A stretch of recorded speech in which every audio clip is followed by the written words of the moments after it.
হঠাৎ কিয়ামতের হুনকার, স্তন্যদাত্রীর মার কোলে শিশুটা একদিকে পড়ে যাবে, মা অন্যদিকে ছিটকে পড়ে যাবে। মার মানে শিশুর প্রতি কোনো মায়াও জাগবে না। ওয়াতাদু কুল্লু যাতি হামলিন হামলাহা, দুনিয়াতে সবচেয়ে কঠিন বেদনা হচ্ছে প্রসব বেদনা। আল্লাহ বলে যখন কিয়ামতের হুনকার শুরু হয়ে যাবে, গর্ভধারিণী মার সন্তান প্রসব হয়ে যাবে, কিন্তু মা টের পাবে না। ওয়াতারান নাস সুকারা, আল্লাহ বলে ওই দিন মানুষকে দেখা যাবে মানুষগুলো বেহুশ হয়ে গেছে, নেশাগ্রস্ত হয়ে গেছে। আল্লাহ বলে ওয়া মা হুম বিসুকারা, দুনিয়ার মদ গাঁজা ইয়াবা খাবার কারণে নেশাগ্রস্ত হবে না। তবে কেন তারা নেশাগ্রস্ত হবে? আল্লাহ বলে ওয়ালাকিন্না আযাবাল্লাহি শাদীদ, বরঞ্চ আল্লাহর আযাব বড় কঠিন। আল্লাহর আযাবের কারণে ওই দিন মানুষগুলো নেশাগ্রস্তের মতো হয়ে যাবে। শুধু তাই না, আল্লাহ বলে ইয়াউমা ইয়াকুনুন নাসু কাল ফারাশিল মাবসুস, যেদিন কিয়ামতের হুনকার হবে মানুষগুলো বিক্ষিপ্ত পঙ্গপালের মতো ছিটকে ছিটকে পড়বে। ওয়াতাকুনুল জিবালু কাল ইহনিল মানফুস, আল্লাহ বলে দুনিয়ার বড় বড় পাহাড় পর্বত, বড় বড় বটতলিকাগুলো ধুনিত রুইয়ের মতো উঠতে থাকবে। ইদাস সামাউ ফাতারাত ওয়া ইদাল কাওয়াকিবু ইনতাসারাত ওয়া ইদাল বিহারু ফুজিরাত ওয়া ইদাল কুবুরু বু'সিরাত আলিমাত নাফসুম মা কদ্দামাত ওয়া আখখারাত ইয়া আইয়ুহাল ইনসান মা গাররাকা বিরাব্বিকাল কারীম। আল্লাহ বলে যেদিন কিয়ামত হবে আকাশটা বিদীর্ণ হয়ে যাবে। ওয়া ইদাল কাওয়াকিবু ইনতাসারাত, আকাশের নক্ষত্রগুলো খসে খসে খসে খসে জমিনের উপর পড়বে। ওয়া ইদাল বিহারু ফুজিরাত, পৃথিবীতে 3 ভাগ 4 ভাগের 3 ভাগে পানি, সমুদ্রের মধ্যে উত্তাল ঢেউ শুরু হয়ে যাবে। ওয়া ইদাল কুবুরু বু'সিরাত, আমরা মানুষ মরার পরে দাফন করি কিয়ামতের ময়দানে আল্লাহ রাব্বুল আলামিন জীবিত মানুষগুলোকে, মৃত মানুষগুলোকে পুনরুত্থান করবেন। আলিমাত নাফসুম মা কদ্দামাত ওয়া আখখারাত, আল্লাহ বলে ওই দিন মানুষ জানতে পারবে যাতে আগে প্রেরণ করেছে এবং পরে প্রেরণ করেছে। ইয়া আইয়ুহাল ইনসান মা গাররাকা বিরাব্বিকাল কারীম, আল্লাহ ডাক দিয়ে বলে ও মানুষের দল, দুনিয়াতে কিসের বাহাদুরি দেখাও, কিসের ক্ষমতার বই দেখাও, কিসের টাকার গরম দেখাও। মা গাররাকা বিরাব্বিকাল কারীম, কোন জিনিস তোমাকে তোমার রবের ব্যাপার উদাসীন বানায়া দিছে। কাল্লা ইযা দুক্কাতিল আরদু দাক্কান দাক্কা, আল্লাহ বলে দুনিয়াটা চূর্ণ বিচূর্ণ হয়ে যাবে, আসন্ন কিয়ামতে সবগুলো শেষ হয়ে যাবে। আল্লাহ পাক রব্বুল আলামিন যখন দুনিয়াটা চূর্ণ বিচূর্ণ হয়ে যাবে হাশরের ময়দান কায়েম করবেন। বর্তমান সিরিয়ার জমিন আল্লাহ হাশরের ময়দান বানায়া দিবেন। হাশরের ময়দানের অবস্থা বড় কঠিন হবে। আকাশের ওই সূর্য যা বিজ্ঞানী থিওরি অনুপাতে পৃথিবী থেকে 9,30,00,000 মাইল দূরে অবস্থিত। আল্লাহ পাক রব্বুল আলামিন আকাশের সূর্যটাকে অর্ধ হাত মাথার উপর স্থাপন করে দিবেন। বিজ্ঞান বলে সূর্যের 12টা মুখ, একটা মুখ দিয়ে বর্তমানে পৃথিবীতে আলো দেয়। আসন্ন হাশরের ময়দানে আল্লাহ পাক রব্বুল আলামিন সূর্যটাকে অর্ধ হাত মাথার উপর স্থাপন করে দিবেন। সূর্যের 12টা মুখ আল্লাহ জমিনের দিকে করিয়া দিবেন। সূর্যকে ডাক দিয়ে বলবেন ওরে সূর্য, আজকে তোর যত আলো আছে জমিনে ছাড়িয়া দে। সূর্য 12টা মুখ দিয়া জমিন যখন আলো দিবে জমিনটা তামার জমিন হয়ে যাবে। ওই দিক দিয়ে হাশরের ময়দানে জাহান্নাম বড় গর্জন দিবে। জাহান্নাম বলবে হাল মিন মাজিদ, ও আল্লাহ তোমার গুনাহগার গুলো কই, আজকে আমার ভিতরে দিয়ে দাও, জ্বালায়া তাদেরকে ধ্বংস করিয়া দেই। আল্লাহ তাআলা ডাক দিয়ে বলবে জাহান্নাম বিচার কার্য সম্পন্ন হলে গুনাহগারগুলো তোর হাতেই তো তুলে দিব। জাহান্নাম মানতে রাজি না, আল্লাহ পাক রব্বুল আলামিন 70,000 ফেরেশতা লাগাই দিবেন। যা যা জাহান্নামকে একটু থামাও। 70,000 ফেরেশতা হাতে শিকল লইয়া জাহান্নামকে টানতে শুরু করবে, কিন্তু জাহান্নামকে ধরে রাখা যায় না। আল্লাহ পাক রব্বুল আলামিন আবার কুদরতি হাত দিয়া ফেরেশতাদেরকে কিছু পানি দিবেন, পানি দিয়া বলবেন ফেরেশতারে জাহান্নামের গায়ে লাগাইয়া দি। ফেরেশতারা যখন কুদরতি হাতের পানি নিয়ে জাহান্নামের গায়ে লাগাইবে, জাহান্নাম পিছনের দিকে দৌড় শুরু করবে। ফেরেশতারা আবার ডাক দিয়ে বলে, মালিক তুমি কেমন পানি দিলা? একই জমজমের পানি নাকি আবে হায়াতের পানি নাকি হাউজে কাউসারের পানি? আমরা 70,000 ফেরেশতা মিলিয়া জাহান্নামে ধরে রাখতে পারি না, কি এমন পানি দিলা? আল্লাহ তাআলা ডাক দিয়ে বলেন, ফেরেশতারে এগুলো জমজমের পানিও না, আবে হায়াতের পানিও না, এগুলো আমার গুনাহগার বান্দার চোখের পানি। গুনাহগার বান্দা আমারে স্মরণ করিয়া নির্জনে চোখের পানি ফালাইছে। আমি আল্লাহ চোখের পানিগুলো বৃথা যেতে দেই নাই, বৃথা যেতে যাই নাই। এজন্য আল্লাহ বলে, ফালিয়াদহাকু কালিলা ওয়ালিয়াবকু কাসীরা। ও বান্দা, দুনিয়াতে কম কম হাসো, বেশি বেশি কান্না করো। কান্না বড় দামি এক সম্পদ। ও বাবা, দুনিয়ার বাড়িতে যদি আমার ঘরে আগুন লেগে যায়, দুনিয়ার বাড়ির আগুন নিবানোর জন্য পানি লাগেনি। ও বাবা, যখন আমার কবর নামক ঘরে আগুন লেগে যাবে, জাহান্নামের ঘরে আগুন লেগে যাবে, জাহান্নামের ঘরের আগুন নিবাইতে হবে। তবে জাহান্নামের ঘরের আগুন দুনিয়ার পানি দিয়ে নিবানো যাবে না, হাউজে কাউসারের পানি দিয়ে নিবানো যাবে না। জাহান্নামের ঘরের আগুন নিবাইতে হলে চোখের পানি লাগবে। এই জন্য গোপনে গোপনে আল্লাহকে স্মরণ করে চোখের পানি ফেলাইতে হবে। অপরদিকে আল্লাহ পাক রব্বুল আলামিন সমস্ত মানুষগুলো যখন হাসরের ময়দানে একত্র হয়ে যাবে, আল্লাহ তাআলা হুঙ্কার দিবেন, ওয়ামতাজুল ইয়াউমা আইয়ুহাল মুজরিমুন। ওই অপরাধীর দল, আজকে তোরা আলাদা হয়ে যা। দুনিয়াতে একই নদীর মাছ খেয়েছো, বাধা দেই নাই। একই টিউবওয়েলের পানি খেয়েছো, বাধা দেই নাই। একই এলাকায় বসবাস করছো, বাধা দেই নাই। একই বাজার থেকে বাজার করছো, বাধা দেই নাই। কিন্তু আজকে মুমিনদের থাকে সাথে তোমাদের থাকা যাবে না। ওয়ামতাজুল ইয়াউমা আইয়ুহাল মুজরিমুন। এই অপরাধীর দল, আলাদা হও, আলাদা হও। জাহান্নামে উত্তাপ যখন আসতে থাকবে, সূর্যের তাপ যখন আসবে থাকবে, হাসরের ময়দানের মানুষগুলো কেউ তার গ্রামের মধ্যে সাঁতার কাটতে থাকবে, কেউ তার গ্রামের মধ্যে হাবুডুবু খেইতে থাকবে। হাসরের ময়দানে সমস্ত মানুষগুলো আবার দৌড়ে আদম নবীর কাছে যাবে, ডাক দিয়ে বলবে, আনতা বিনা। ও বাবা আদম, আপনি আমাদের পিতা। হাল তারা মা নাহনু ফি। বাবা, আপনি কি দেখতেছেন না আজকে আমরা কোন হালতে আছি? ইশফা লানা রাব্বাক। ও আদম, আপনি আমাদের জন্য আল্লাহর কাছে সুপারিশ করুন। হাসরের ময়দানের অবস্থা আর সহ্য হইতেছে না, সহ্য হইতেছে না। যাকে জান্নাতে দেওয়ার আল্লাহ যেন জান্নাতি দিয়া দেয়, যাকে জাহান্নামে দেওয়ার আল্লাহ যেন জাহান্নামে দিয়া দেয়। হাসরের ময়দানের অবস্থা আর সহ্য হইতেছে না। আদম নবী ডাক দিয়ে বলবেন, আমার সন্তানের দল, লাস্তু লাহা, আজকে আমি কোনো কিছু করতে পারবো না। কারণ আল্লাহ পাক রব্বুল আলামিন আমারে জান্নাত দিয়ে একটা হুঁশিয়ারি দিয়েছিল, লা তাকরাবা হাযিহিশ শাজারাতা ফাতাকুনা মিনাজ জালিমিন। ও আদম, জান্নাতে থাকো, সব তোমার জন্য ওপেন, কিন্তু সাবধান, ওই গাছের কাছেও কিন্তু যাইতে পারবা না।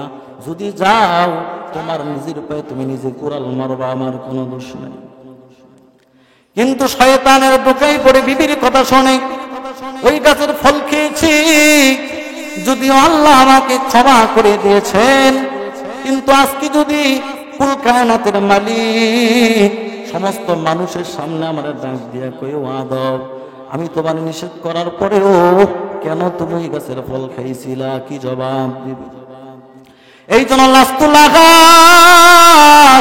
ওরে সন্তানের দল, আমি আজকে কোনো কিছু করতে পারবো না। নাফসি নাফসি, আমি তো নিজেরই নিয়েই বড় টেনশনে আছি, নাফসি নাফসি বলতে থাকবে। তবে আমি তোমাদের একটা সন্ধান দেই, কিছু দূর সামনে আগাও। আলাইকুম বিইব্রাহিমা ফাইন্নাহু খলিলুর রহমান। সামনে আগাও, সামনে আগাও, সামনে আগাও, দেখো ইব্রাহিম নামে একটা মানুষ বসা আছে।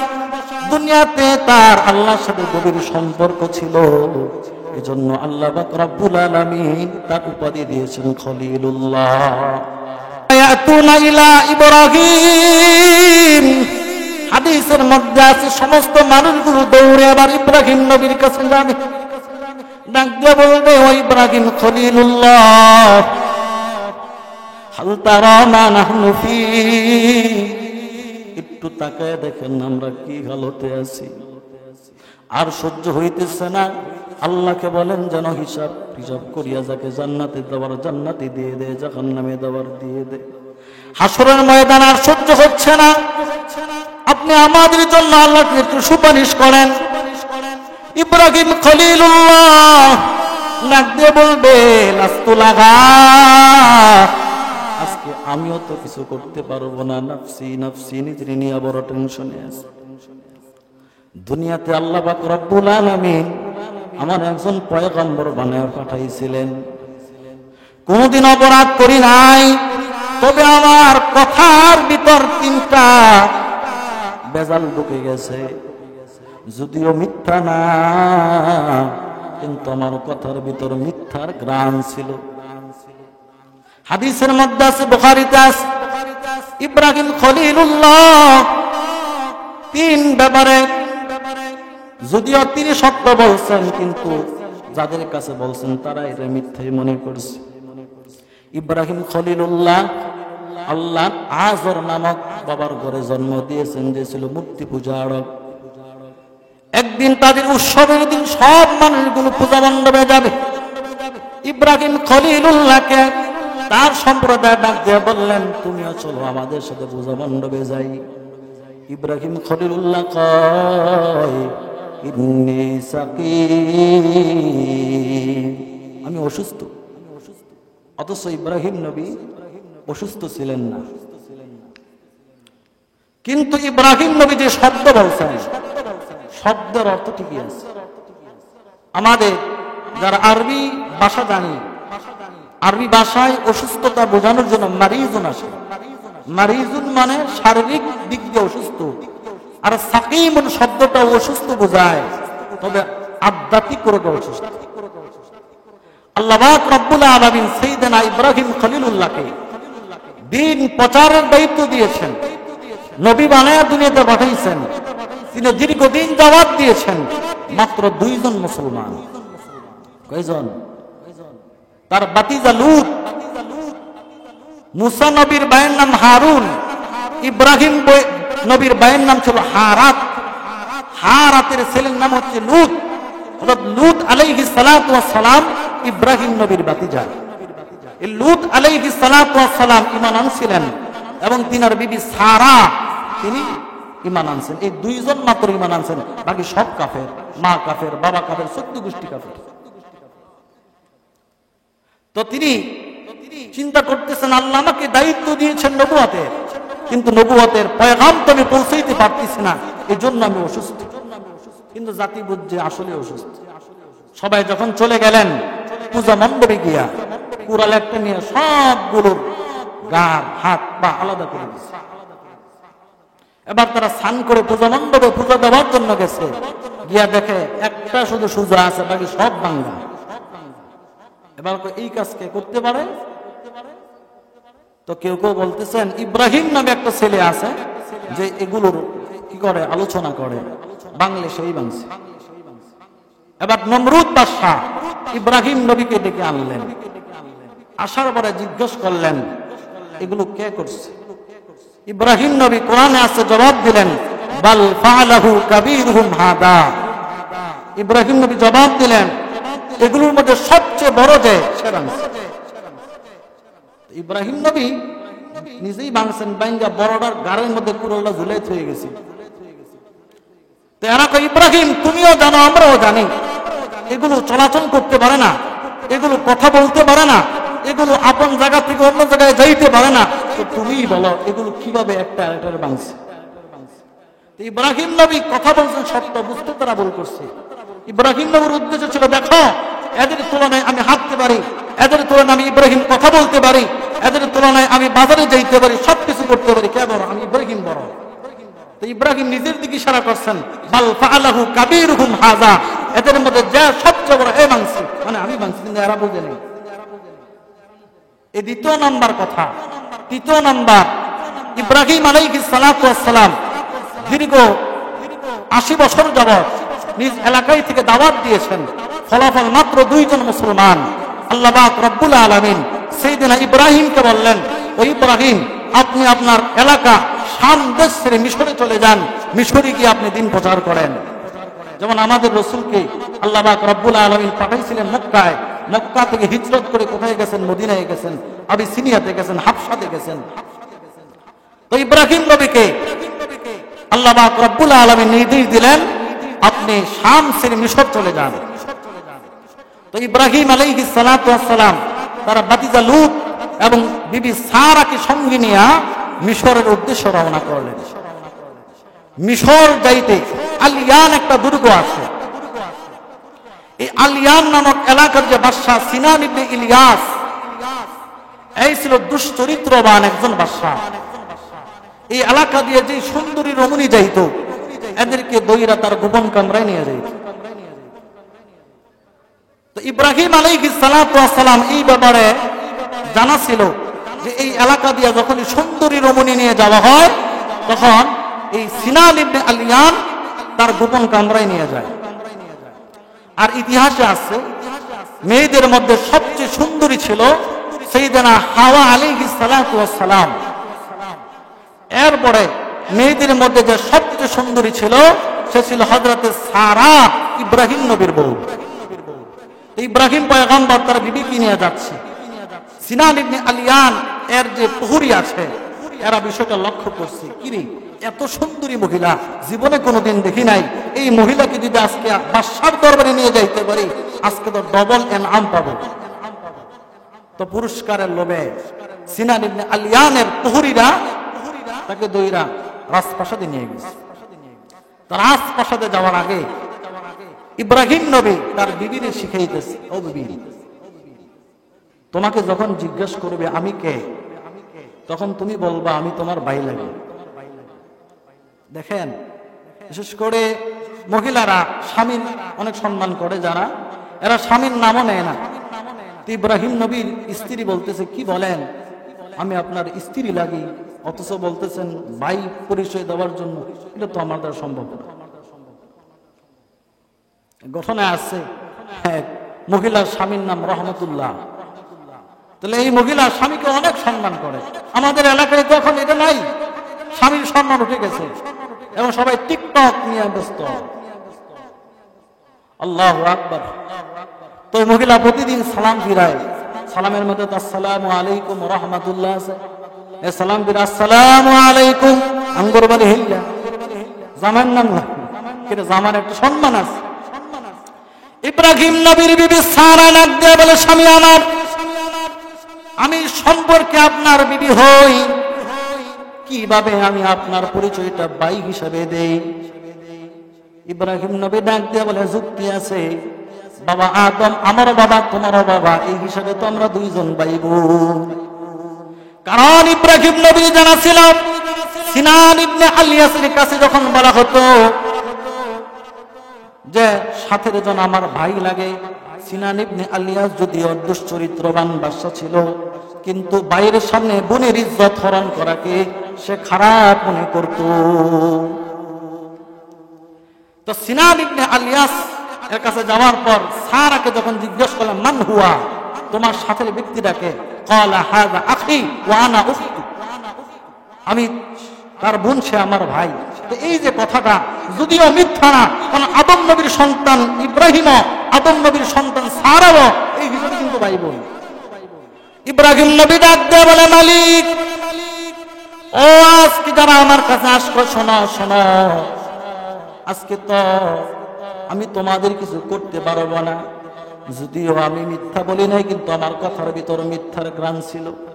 আল্লাহ তাআলা যদি আমাকে ডাক দেয় বলে, ইব্রাহিম তুই একজন নবী হইয়া কেন মিথ্যার আশ্রয় নিয়েছিল, কি জবাব দিব? এজন্য আমার দ্বারা সম্ভব না, নাফসি নাফসি, আমি নিজেকে নিয়ে ব্যস্ত আছি। তবে আলাইকুম বিমূসা ফাইন্নাহু কালিমুল্লাহ, সামনে আগাও, আগে দেখো মূসা নামে একজন পয়গম্বর আছে, যে বেচারা দুনিয়া তো আল্লাহর সাথে কথা বলছে। মূসা কালিমুল্লাহ, কালিমুল্লাহ মানে আল্লাহর সাথে কথা বলছে। তুর পাহাড়ে মূসা আলাইহিস সালাতু ওয়াস সালাম আল্লাহর সাথে কথা বলতেন। মূসা আলাইহিস সালাতু ওয়াস সালাম বড় জালালি তবিয়তের নবী ছিলেন। আল্লাহ পাক রব্বুল আলামিন দুনিয়াতে দুই ধরনের নবী পাঠাইছেন। কিছু কিছু নবী ছিলেন নরম মেজাজের, আর কিছু ছিলেন গরম মেজাজের। ইব্রাহিম খলিলুল্লাহ ছিলেন গরম মেজাজের। কিতাবে আসছে ইব্রাহিম খলিলুল্লাহ যখন রাগান্বিত, হযরত মূসা কালিমুল্লাহ যখন রাগান্বিত হতেন, শরীরের পশমগুলো দাঁড়ায় যেত তার কাটার মতো। এজন্য হযরত মূসা কালিমুল্লাহ দুইটা জামা কিনতেন, একটা জামা দিয়া পশম ডাকতেন, আর একটা জামা দিয়ে উপরেরটা ডাকতেন। আল্লাহু আকবার। এই মূসা কালিমুল্লাহ তুর পাহাড়ে যাইতেছেন রবের সাথে কথা বলার জন্য, এক হরিণী সামনে এসে দাঁড়ায় গেছে। মূসা আলাইহিস সালাতু ওয়াস সালাম যখন সামনে আগাচ্ছে, হরিণীও সামনে আগাইতেছে। মূসা নবী গলা জারি দিলেন, কিরে হরিণ তো এমন একটা প্রাণী যেই প্রাণীটা মানুষ দেখলে দৌড়ায়, এদিকে আমার সামনে আগায়, আমারে দেখে নেয় নাকি? হরিণীর সামনে আগাইতেছে, মূসা নবীও সামনে আগাইতেছে, জোরে জোরে গলা জারি দিয়ে হরিণী যায় না। এবার যখন হরিণীর মুখোমুখি হয়ে গেলেন, আল্লাহ পাক রব্বুল আলামিনের কাছে হরিণী ডাক দিয়ে বলে, মালিক তুমি আমার বোবা প্রাণী বানাইছো, তুমি আজকে আমার জবানটা একটু খুলিয়া দাও, যাতে তোমার নবীর সাথে আমি একটু কথা বলতে পারি। আল্লাহ পাক রব্বুল আলামিন সর্ববিষয়ে ক্ষমতাধর। আল্লাহ পাক রব্বুল আলামিন হরিণীর জবান খুলে দিলেন। হরিণী আবার মূসা নবীরে ডাক দিয়ে বলে, নবী গো, আপনি তো আল্লাহর সাথে কথা বলতে পারেন, আমাদের হরিণীদের একটা নালিশ ছিল। কি নালিশ? হরিণী ডাক দিয়ে বলে, মূসা নবী গো, আজকে 2 মাস যাবত আমাদের বনে কোনো বৃষ্টি হইতেছে না, বৃষ্টি হইতেছে না। আমরা হরিণী যারা আছি, বনের ভিতর যে পানিগুলো জমে থাকে, এই পানিগুলো পান করে জীবন বাঁচাই, কিন্তু 2 মাস যাবত কোনো বৃষ্টি হইতেছে না। অনাবৃষ্টির কারণে ওই খাল বিলের পানিগুলো শুকিয়ে গেছে। নবী গো, বিশেষ করে আমরা যারা মা হরিণী আছি, পানি পান না করার কারণে আমাদের স্তনের দুধগুলো শুকিয়ে গেছে, আমাদের বাচ্চাগুলো মারার উপক্রম হয়েছে। আপনি যেহেতু আল্লাহর সাথে কথা বলতে পারেন, আজকে আপনি আমাদের হইয়া একটু আল্লাহর কাছে আরজ করিয়েন যেন আল্লাহ বৃষ্টির ব্যবস্থা করে দেয়। বলছিলাম মূসা নবী কিন্তু বড় রাগান্বিত মেজাজের নবী ছিলেন। রাগ উঠে গেছে, কিরে আল্লাহ এমন শুরু করলো কেন হরিণীর সাথে? মূসা নবী যখন তুর পাড়ে গেলেন, আল্লাহ পাক রব্বুল আলামিন ইশারা দিলেন আল্লাহ মূসা নবীর সাথে কথা বলবেন। মূসা নবী সর্বপ্রথম কোনো খুতবা নাই, ভাষণ নাই। ও আল্লাহ, আপনি হরিণীর সাথে কি আচরণ শুরু করছেন? 2 মাস যাবত নাকি এই বনে বৃষ্টি দেন না, তাড়াতাড়ি বৃষ্টির ব্যবস্থা করেন। আল্লাহ তাআলা ডাক দিয়ে বলে, মূসা অন্য কথা বলিও না। মূসা নবী আবার বলে, না না এটাই বলবো, তাড়াতাড়ি বৃষ্টির ব্যবস্থা করেন। আল্লাহ তাআলা ডাক দিয়ে বলে, মূসা রে, আগামী 3 মাস এই বনের মধ্যে কোনো বৃষ্টি হবে না। রাগ উঠে গেছে, কথা বন্ধ এসে গেছে। মূসা নবী বাড়ির দিকে রওনা করার মনে মনে চিন্তা করে, হরিণী যেন আমার সামনে না দাঁড়ায়, কারণ হরিণীর কি জবাব আমি দিব।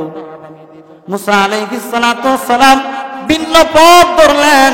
হরিণী তাকায় দেখে মূসা নবী অন্য রাস্তা দিয়ে যাইতেছে, হরিণী অন্য রাস্তা ধরলেন। সামনে গিয়ে কই, নবী গো, আপনার দায়িত্ব দিয়ে এখন আমি বসা আছি, আপনি আমার দিকে অন্য রাস্তা ধরলেন কেন?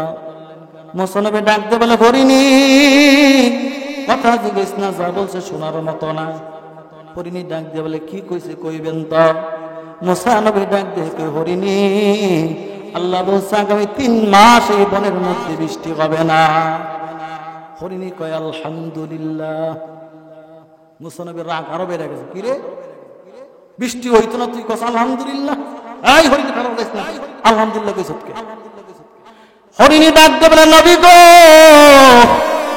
আমার সাথে আপনার অন্য কোনোদিন সাক্ষাৎ নাই, আজকেই প্রথম সাক্ষাৎ। আমি যখন আপনার কাছে আমার মনের দুঃখগুলো বললাম, আমার প্রতি আপনার এত মায়া জাগছে যে আপনি সবচেয়ে প্রিয় মাহবুব, আল্লাহর সাথে কথা বলা বন্ধ করে চলে আসছেন। ও মুসা নবী, যে মালিক আমারে আপনারা বানাইছে, আল্লাহ পাক রব্বুল আলামিন দয়াটারে ভাগ করিয়া, মায়াটারে ভাগ করিয়া 99 ভাগের 1 ভাগ আমাদেরকে দিছে। 99 ভাগের 1 ভাগ পাইয়া যদি আপনি আমার প্রতি এত দয়া দেখাইতে পারেন যে আল্লাহর সাথে কথা বন্ধ করে চলে আসছেন, তো যে মাওলা 99 ভাগ নিজের কাছে রাখছে, ওই মাওলা হয়তো কোনো কারণেই বৃষ্টি বন্ধ করছে।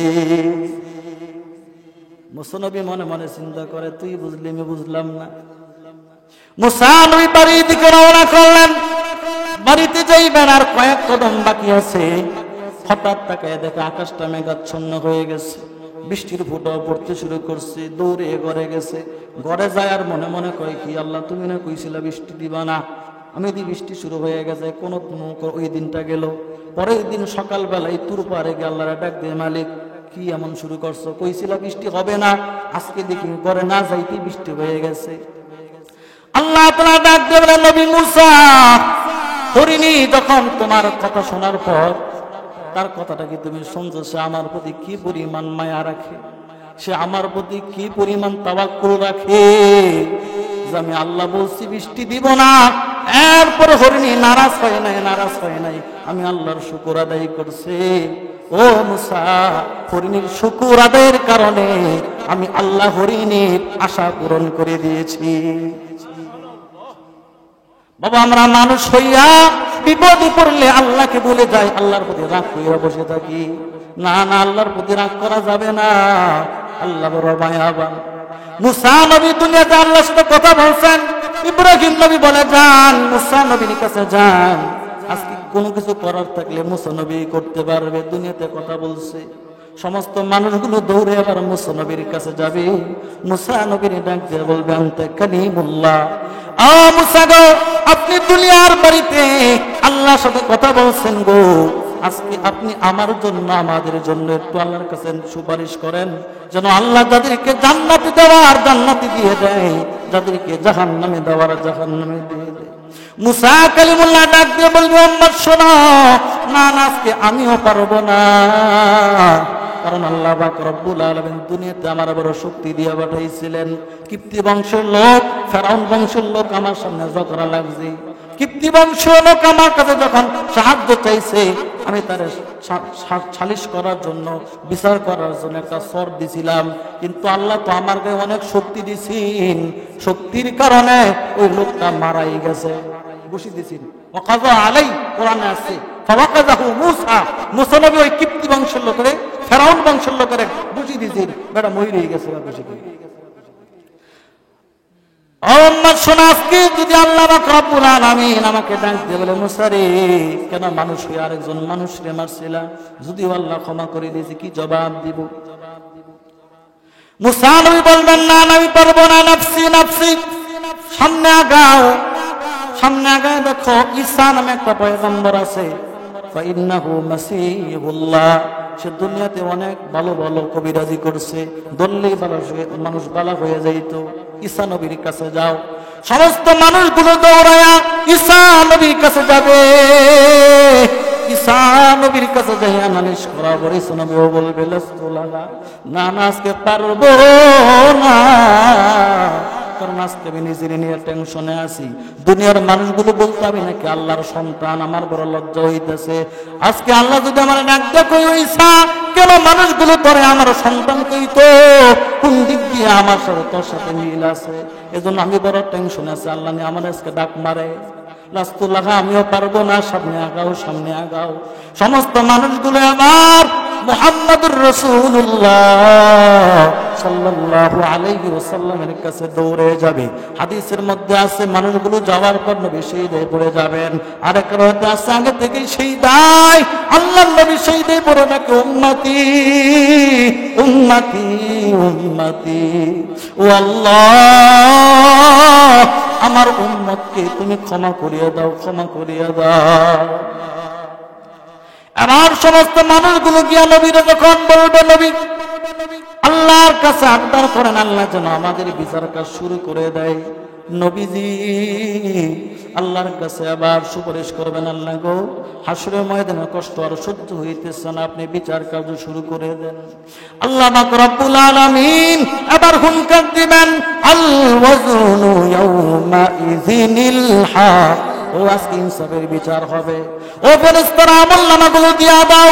মুমিনদের ডান হাতে আমলনামা দিবা, আর বেঈমানদের বাম হাতে আমলনামা দিবা। ফাআম্মা মান উতিয়া কিতাবাহু বিয়ামিনি ফাসাউফা ইউহাসাবু হিসাবান ইয়াসিরা।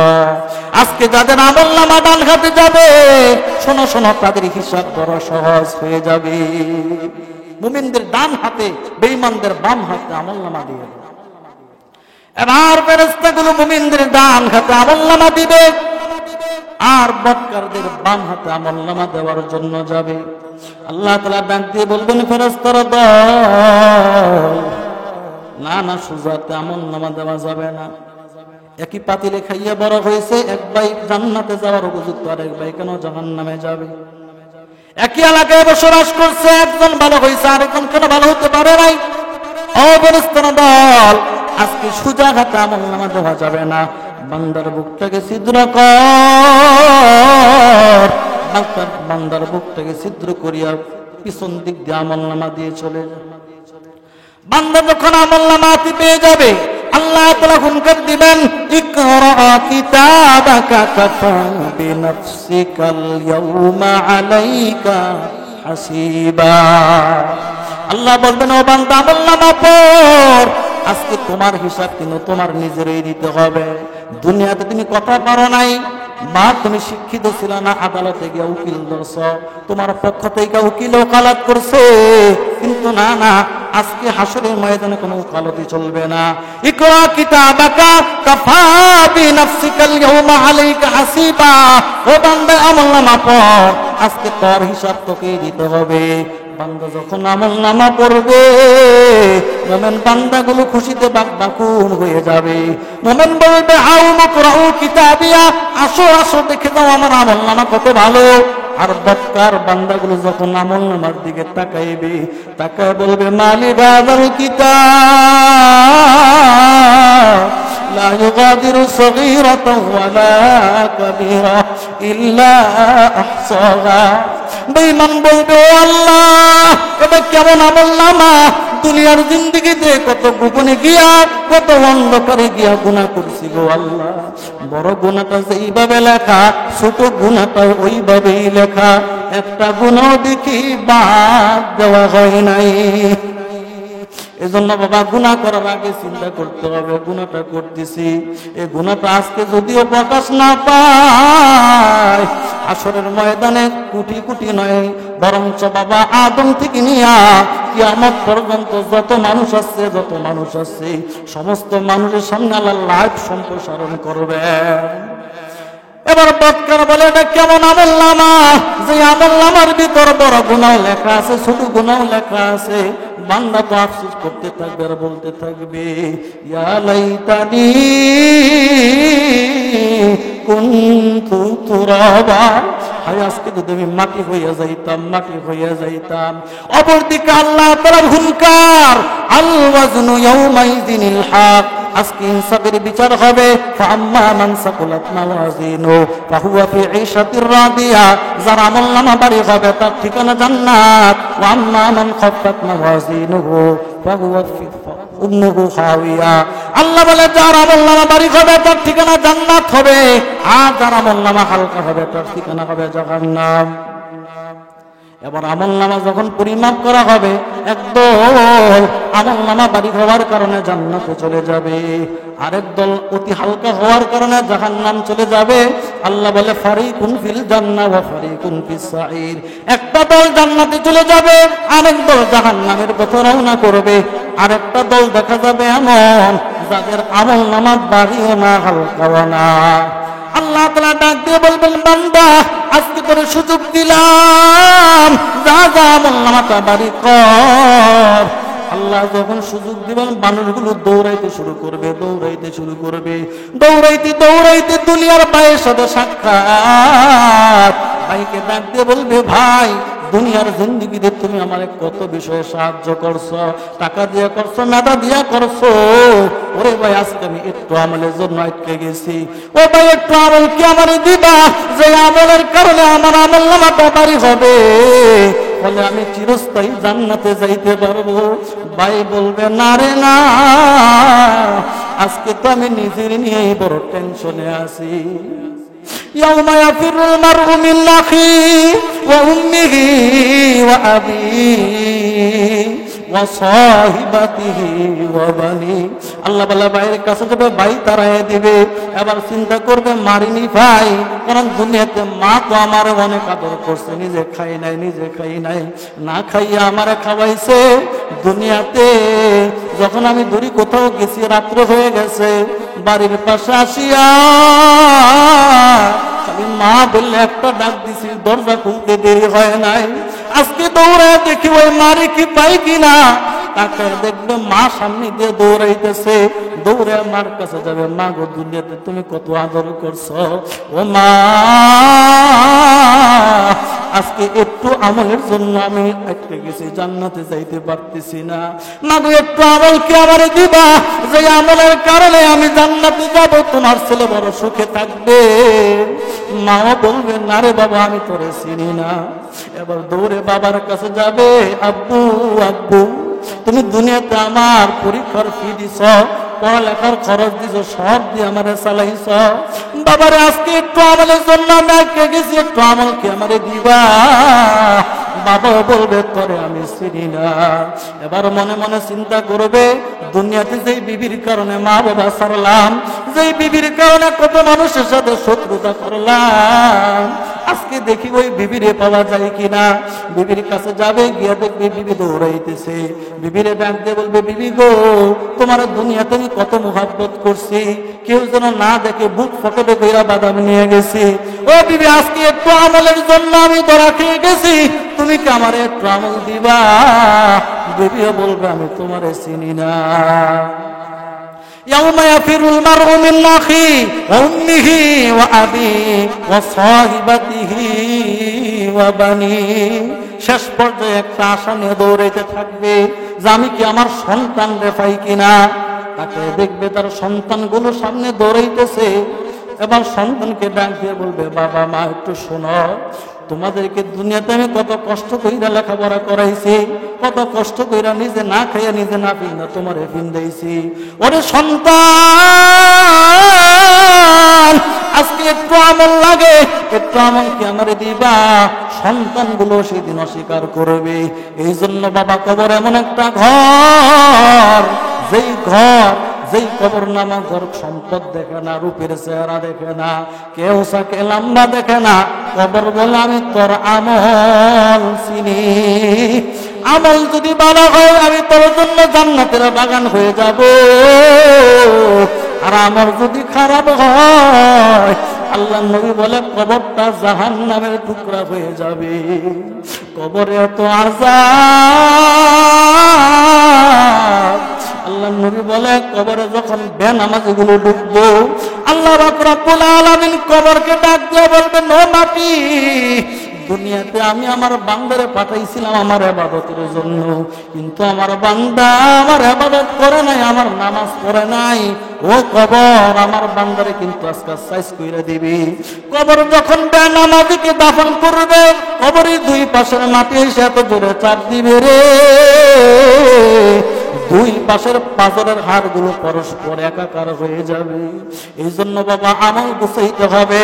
এই জন্য আল্লাহ রাসূল হাদিসে বলে, আল কাইসু মান দানা নাফসাহু ওয়া আমিলা লিমা বা'দাল মাউত। ওই ব্যক্তি সবচেয়ে বড় ভাগ্যবান, ওই ব্যক্তি সবচেয়ে বড় চালাক, যে ব্যক্তি নিজের হিসাব নেওয়ার আগে নিজের হিসাব নিজেই কষে নেয় এবং মৃত্যু পরবর্তী জীবনের জন্য আমল গুছিয়ে নেয়। আজকে আমরা দুনিয়া নিয়ে আসি, দুনিয়ার মহব্বত, দুনিয়ার মায়া আমাদেরকে ধ্বংস করে দিয়েছে। দুনিয়ার মোহাব্বত ছাড়তে হবে। গুনাহ, এই গুনাহ থেকে আমি কেমনে বাঁচবো? আল্লাহ পাক রব্বুল আলামিন উম্মতে মুহাম্মাদের জন্য তওবার দোয়া খোলা রাখছেন। আল্লাহ তাআলা ডাক দিয়ে বলেন, ইয়া আইয়ুহাল্লাযীনা আমানু তুবু ইলাল্লাহ তাওবাতান নাসুহা। ও মুমিনের দল, যখন তোমাদের গুনাহ হয়ে যাবে সাথে সাথে আল্লাহর কাছে তওবা করবা, আল্লাহ পাক রব্বুল আলামিন তোমার তওবা করার কারণে গুনাহগুলো মাফ করে দিবে। এখন মনে চিন্তা, জীবনে কত তওবা করলাম, তওবার তো কোনো ফলাফল পাইলাম না। শাহ ওলিউল্লাহ মুহাদ্দিস দেহলভী রাহমাতুল্লাহি আলাইহি এই আয়াতের ব্যাখ্যায় কিছু কথা বলছেন। ও বান্দা, তুমি যখন তওবা করবা, তওবা করার আগে কিছু শর্ত আছে। শর্ত এর আগে বুঝতে হবে গুনাহ দুই ধরনের। কয় ধরনের? কিছু গুনাহ আছে বাইনাল্লাহ, আল্লাহর সাথে সম্পর্কিত, আর কিছু গুনাহ আছে বান্দার সাথে সম্পর্কিত। শাহ ওলিউল্লাহ মুহাদ্দিস দেহলভী বলেন, কোন বান্দা যদি আল্লাহর সাথে সম্পর্কিত গুনাহ করে, নামাজ পড়ে নাই, রোজা রাখে নাই, হজ করে নাই, তাহলে এই গুনাহ থেকে তওবার পূর্বে তার তিনটা শর্ত লাগবে। কয়টা শর্ত? এক নম্বর শর্ত হচ্ছে আইয়ুকলিয়ানিল মাসিয়াহ, বান্দা যে গুনাহ করতেছিল গুনাহটা আগে ছাড়তে হবে। গুনাহটা আগে ছাড়তে হবে। গুনাহরত অবস্থায় তওবা করলে তওবা কবুল হবে না। আগেকার জমানায় কূপ ছিল, কূপের ভিতর ইঁদুর পড়ে মারা গেছে। মুফতি সাহেব ফতোয়া দিয়েছেন, ইঁদুর ফালে 20 থেকে 30 বালতি পানি ফালান, তাহলে কূপ পরিষ্কার হয়ে যাবে। এই চিন্তা করলো, ইঁদুর কই খুঁজবো, ইঁদুর থাকুক 100 বালতি ফালাই দেই। বলেন তো কূপ পরিষ্কার হবে? কারণ যেই কারণে কূপ নাপাক, ওই কারণ এখনো কূপের ভিতর কি? এই জন্য এক নম্বর শর্ত হচ্ছে ইউকলিয়ানিল মাসিয়া, বান্দা যে গুনাহ করতেছিল গুনাহটা আগে ছাড়তে হবে। দ্বিতীয় নম্বর শর্ত হচ্ছে আইয়ান্দামা আলা ফিলিহা, ওই গুনাহর জন্য অনুতপ্ত হতে হবে, চোখের গরম পানি মাটিতে ফেলাইতে হবে, মনটাকে নরম করে আল্লাহকে ডাক দিতে হবে। কেমন ভাবে মনটাকে নরম করিব? সাইয়েদনা মূসা আলাইহিস সালাতু ওয়াস সালামের জমানায় বান্দা যখন অপরাধ শুরু করে দিল, আল্লাহ পাক রব্বুল আলামিন আকাশ থেকে রহমতের বৃষ্টি বন্ধ করে দিল। মূসা আলাইহিস সালাতু ওয়াস সালামের জমানার কৃষকগুলো একত্র হয়ে মূসা নবীর কাছে আবেদন করলেন, নবী, আকাশ থেকে বৃষ্টি বন্ধ হয়ে গেছে, বৃষ্টি বন্ধ হওয়ার দরুন জমিন ফেটে চৌচির হয়ে গেছে, কোনো ফসল উৎপন্ন হচ্ছে না। আপনি তো আল্লাহর সাথে কথা বলেন, আপনি আল্লাহকে বলেন আল্লাহ যেন বৃষ্টির ব্যবস্থা করে দেয়। মূসা নবী তুর পাড়ে গিয়া আল্লাহকে বললেন, মালিক, অনেকদিন যাবত বৃষ্টি হচ্ছে না, বৃষ্টির ব্যবস্থা করে দেন। আল্লাহ বললেন, ও মূসা, সবাই মিলে অপরাধ করেছে, ক্ষমা চাইতে হলে সবাইকে চাইতে হবে, সবাই সম্মিলিতভাবে আমার কাছে আবেদন করবেন, তারপরে আমি ক্ষমা করব। মূসা আলাইহিস সালাতু ওয়াস সালাম দিন তারিখ ঠিক করে সবাই একটা ময়দানে একত্র হয়ে আল্লাহর কাছে কান্নাকাটি শুরু করে দিয়েছে। গায়েব থেকে আওয়াজ আসলো, মূসা নবী, আপনার এই ময়দানের ভিতর এমন একজন গুনাহগার আছে, যে গুনাহগার লাগাতার গুনাহ করতেছে, লাগাতার গুনাহ করতেছে। ও মূসা নবী, এই গুনাহগার যদি ময়দান না ছাড়ে, তাহলে আপনার দোয়া কবুল হবে না, বৃষ্টিও দেওয়া হবে না। মূসা আলাইহিস সালাতু ওয়াস সালাম দাঁড়ায় গেলেন, দাঁড়ায় ভাষণ দিলেন, ওই গুনাহগার যে লাগাতার গুনাহ করতেছো, ময়দান ছাড়ো, ময়দান ছাড়ো, না হলে আল্লাহর কাছ থেকে নাম ঠিকানা নিয়ে তোমাকে কানো ধরিয়া সবার সাথে বেইজ্জতি করিয়া তারপরে পাঠাইব। গুনাহগার চিন্তা করতেছেন মনে মনে, এখন যদি আমি ময়দান ছেড়ে চলে যাই, তাহলে মানুষগুলো তো আমারে দেখে বলবো তুই ওই গুনাহগার, যার কারণে আযাব আছে, সবাই গণদুলালি দিয়ে আমার মেরে লইব। আবার জোরে কান্নাও করতে পারে না, কারণ জোরে জোরে যদি কান্না করে পাশের লোক বলবে তুই মনে ওইটা। এই জন্য গুনাহগার চোখের গরম পানিগুলো জমিনে ছেড়ে দিছে, গরম পানি ছাড়িয়ে আল্লাহকে ডাক দিয়ে বলে, মালিক, আমি 40 বছর যাবত এমন গুনাহ করতেছি রে মালিক, এই গুনার খবর যদি আমার মা বাবা জানতো আমার বাড়িতে জায়গা দিত না। আমার গুনার খবর যদি আমার বিবি সাহেবা জানতো আমার স্বামী বলে স্বীকার করতো না। আমার গুনার খবর যদি আমার ছোট ছোট বাচ্চারা জানতো আমার কচি জবান দিয়া আব্বু আব্বু ডাকতো না। ও কুল কায়নাতের মালিক, তুমি তো এমন একজন মালিক যিনি 40 বছরের শুরু থেকে নিয়ে শেষ পর্যন্ত সব গুনার ব্যাপারে তুমি খবর আছো, সব বিষয়ে তুমি অবগত আছো। কিন্তু মালিক রে, তুমি তো কোনোদিন এক লোকমা খাবার বন্ধ করো নাই, এক টুক পানিও বন্ধ করো নাই। বোঝা গেল তোমার ভিতর মায়া আছে। মালিক রে, তোমার এক নাম না গফফার, তোমার এক নাম না সাত্তার। তুমি আমারে মাফ করিয়ে দাও, এই বেয়াজ্জতি থেকে রক্ষা করো। আমি কসম করলাম জিন্দেগিতে আর ওই গুনাহ কখনো করব না। মুসা আলাইহিস সালাতু ওয়াস সালাম তাকায় দেখে আকাশটা মেঘাচ্ছন্ন হয়ে গেছে, বৃষ্টির ফোঁটা পড়তেছে। মুসা নবী আল্লাহ ডাক দিয়ে কয়, মালিক রে, তুমি তো বলেছিলা গুনাহগার ময়দান না চললে বৃষ্টি দিবা না, কিন্তু আমি তো কাউকে ময়দান ছেড়ে চলে যেতে দেখি নাই, বৃষ্টি তো শুরু হয়ে গেছে। আল্লাহ তাআলা ডাক দিয়ে বলে, মুসা তুমি কি জানো না আমি রবের এক নাম গফফার, আমি রবের এক নাম সত্তার, আমি রবের এক নাম রহিম। মুসা রে, গুনাহগার আমার গফফার বলে ডাক দিয়েছে, গুনাহগার আমার রহমান বলে ডাক দিয়েছে। আমি আল্লাহর সহ্য করতে পারি নাই, গুনাহগাররে ক্ষমা করে দিয়েছি। মুসা শুনে রাখো, শুনে রাখো, যেই বান্দার কারণে তোমাদেরকে বৃষ্টি দেব না বলেছিলাম, আজ ওই বান্দার কারণে তোমাদেরকে বৃষ্টি দিলাম। या इलाही मुझसे मुझको दूर कर, आके देख लो मुझ में तुझको एक नजर। या इलाही तू मेरा गफ्फार है, या इलाही तू मेरा सत्तार है। মুসার জমানায় যে রব ছিল এখন ওই রব আছে। ও বাবা, তুমি যদি আল্লাহর কাছে ডাকো আল্লাহ তোমার ডাকে সাড়া দিবে। আল্লাহ কোরআনে বলেন, উদউনি আস্তাজিব লাকুম, ও বান্দা তুমি আমারে ডাকো, আমি তোমার ডাকে সাড়া দেওয়ার জন্যই তৈয়ার। আল্লাহ নবী হাদিসে বলেন, ইন্নাল্লাহ তাআলা ইয়াবসুতু ইয়াদাহু বিল-লাইলি লিয়াতুবা মুসিবুন নাহার। আল্লাহ পাক রব্বুল আলামিন রাত্র যখন হয় আকাশের মধ্যে চলে আসেন, আয়েশা ডাকে, ও দিনের গুনাহগার, কই আছো, কই আছো? আমি আল্লাহ কিন্তু তোমারে ক্ষমা করার জন্য আকাশে চলে আসছি। এরপরে যখন দিনের বেলা হয় আল্লাহ আমার আয়েশা ডাকে, ও গুনাহগার কই আছো? আসো, আমি তোমার ক্ষমা করার জন্য আকাশে চলে আসছি। তো 2 নাম্বার শর্ত কি? অনুতপ্ত হওয়া। 3 নাম্বার শর্ত হচ্ছে আইয়ান্দামা আলা ফাইদিহা ওয়া আল্লাহ ইয়াউদু ইলাইহা আবাদা। এই প্রতিজ্ঞা করতে হবে আজম দিল জজমের সাথে, আর কখনোই গুনাহ করব না। ওমর ইবনে খাত্তাব বলেন, কোন খাঁটি মনের তওবাকারী লা ইয়াউদু ইলা যামবিহা কামা লা ইয়াউদুল লাবানু ইলা দারইহা। এটা উটের স্তন থেকে দুধ দহন করার পরে দ্বিতীয়বার যেমন উটের স্তন দিয়ে ঢুকানো যায় না, ঠিক একজন গুনাহগার গুনাহ থেকে তওবা করার পর অতীতের গুনাহ তেমন করতে পারে। তো বাবারা, হাতে পায়ে হাত রেখে বলে যাই, বাবা গুনাহ যাদের হয়েছে তওবা করে নেন, অতীতের জিন্দেগিটা কোরআনী জিন্দেগি বানায় নেন, আল্লাহ রাসূলের সুন্নতি তরিকা বানায় নেন। কোন সময় যে কবর ডাক দেয় বলা যায় না। যে সমস্ত যুবক বাবাদের গালে দাড়ি নাই, দাড়ি রাইখা নেন, যাদের মাথায় টুপি নাই টুপি দিয়ে দেন, যারা নামাজি না নামাজি হয়ে যান, যারা পর্দা করেন না পর্দা নিশি হয়ে যান। আল্লাহ পাক রব্বুল আলামিন জান্নাত দান করবেন, জাহান্নাম থেকে মুক্তি দান করবেন।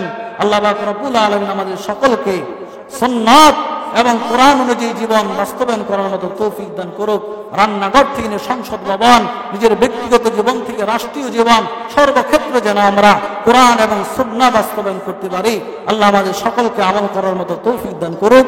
ওয়া আখিরু দাওয়ানা আলহামদুলিল্লাহি রাব্বিল আলামিন।